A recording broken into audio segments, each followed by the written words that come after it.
राम ने कहा मां मांगो, ये वही 14 साल पहले का राम तुम्हारे सामने खड़ा है, तुम जो मांगोगी राम तुम्हें मांगने में देर होगा पर राम को देने में देर नहीं होगा। कैकई ने कहा राम अगर कुछ देना ही है तो एक बार इस भरत से मुझे मां कहलवा दे, इसने 14 साल से मुझसे मां नहीं कहा है। राम कान तरस गए हैं बेटा, एक बार ये मुझे मां कह दे। राम ये जब भी मुझसे बोलता है तो कहता है आओ राजमाता कैकई, आओ राजमाता। राम ऐसा लगता है जैसे किसी ने गरम भाला करके मेरी छाती में ठोक दिया। बस राम मेरी अंतिम इच्छा ये है कि ये मुझे एक बार मां कह दे। राम ने भरत को बुलाया, बोले भरत इधर आओ, मैं तुझसे कुछ मांगू मिलेगा? भरत ने कहा प्रभु मांगा उससे जाता है जो किसी का सब आपका है। राम ने कहा फिर भी सोच लो, जो मांगूंगा मिलेगा?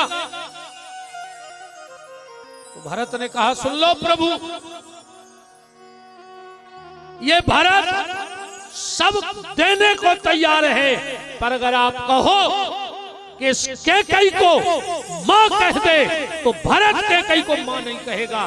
कैकई ने कहा बस राम बस, इसने मुझसे भली मां नहीं कहा पर इसके मुंह से मां शब्द निकल गया। मुझे तो मां शब्द सुनना था कि कहता कितने प्यार से। वशिष्ठ जी ने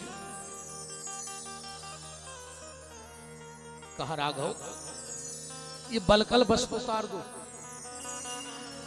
अब तुम्हारा राज्य अभिषेक होना है। राम ने कहा गुरुदेव मेरे जटाएं सुलझाई जाएं, मेरे बलकल बस उतारे जाएं, मेरी इच्छा है कि उसके पहले मैं भरत की जटाएं सुलझाऊं, मैं भरत के बलकल बस उतारूं। वशिष्ठ ने कहा राम लगता नहीं कि भरत मान जाएगा। राम ने कहा पूछ लो गुरुदेव दिक्कत क्या है? वशिष्ठ जी गए, बोले भरत राघव की इच्छा है कि वो तुम्हारी जटाएं सुलझाएं। भरत ने कहा तो देर क्यों हो रही है, जल्दी बुलाओ ना उनको, और शर्त यह है कि पूरी अयोध्या के सामने प्रभु मेरी जटाएं सुलझाएंगे, पूरी अयोध्या देखनी चाहिए। भरत जी बैठे हैं, राम जी एक एक जटा सुलझा रहे हैं। किसी ने भरत से कहा भरत तुम्हें शर्म ना आई, तुम राम जी से जटाएं सुलझवा रहे? और महाराज जी राम जी का जवाब, भरत जी का जवाब सुनना। भरत ने कहा दुनिया की नजर में भली राम मेरी जटाएं सुलझा रहे हैं, पर भरत की नजर में वो मेरी जीवन की जटिलताओं को सुलझा रहे हैं, क्योंकि व्यक्ति जटिलताओं का बोझ सिर पे रख तो सकता है पर सुलझाने का काम तो परमात्मा का है। व्यक्ति जीवन की जटाओं रूपी जटिलताओं को नहीं सुलझा सकता है। और भरत का एक जवाब सुनना, जो आज के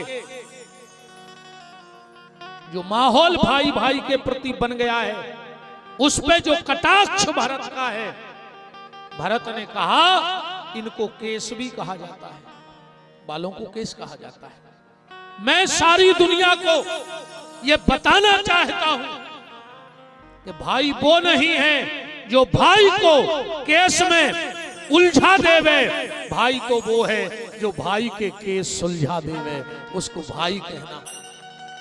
आज 90% भाई अपने भाई के केस सुलझा नहीं रहे हैं, भाई को भाई केस में उलझा रहा है।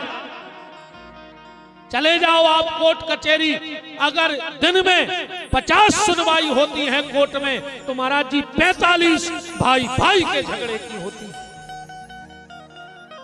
हम घर में रामायण रखे हैं, हम भरत चरित्र सुनते हैं, हम विश्व के कल्याण का जयकारा लगाते हैं। अरे जब तुम अपने भाई का कल्याण नहीं कर पा रहे हो, तुम क्या विश्व का कल्याण करोगे? है तुम में इतनी क्षमता कि तुम विश्व का कल्याण कर सको? इसलिए निवेदन है, भाई को हो सके तो केस से सुलझाना, और अगर रावण हो तो फिर भाई को उलझा देना केस में। अगर राम कथा सुनते हो, राम नाम लेते हो, तो खाली राम मुंह में ना हो, राम तुम्हारे व्यक्तित्व में हो, राम तुम्हारे व्यवहार में हो, राम तुम्हारे बोलचाल में हो, राम तुम्हारे रोम रोम में हो, तब राम कथा का कोई मतलब है। और जब राम राम में रोम आ जाए, रोम रोम में राम बस जाएंगे, अरे ते पेन भी ने खुल रही हो। अच्छा तुम्हारे बताओ, गैया के जब बच्चा होते कितनी देर में आंखें खुल जाती? तुरंत। अब कुतिया के जब पिल्ला हो 3-4 दिन में। अब बिलैया के जब चिनुआ हो 7-8 दिन में। गैया के बच्चा बच गया हो तुरंत आंखें खुल जात। कुतिया के पिल्ला हो 5-6 दिन में आंखें खुल जात। बिलैया के चिनुआ हो 7-8 दिन में आंखें खुल जात। अपनी अवेनो नहीं खुल रही, अपनी जाई के ताई मुची नहीं मुची, अपनी फूटियां हैं, अपन आंखों के अंधेरा आए, अपने आए धृतराष्ट्र सामने गलत हो भी रहा है, पर हमें वो गलत नहीं दिख रहा है। पहले 100 कौरव थे, महाराज जी अब कौरव कम है, अब धृतराष्ट्रों की संख्या ज्यादा हो गई।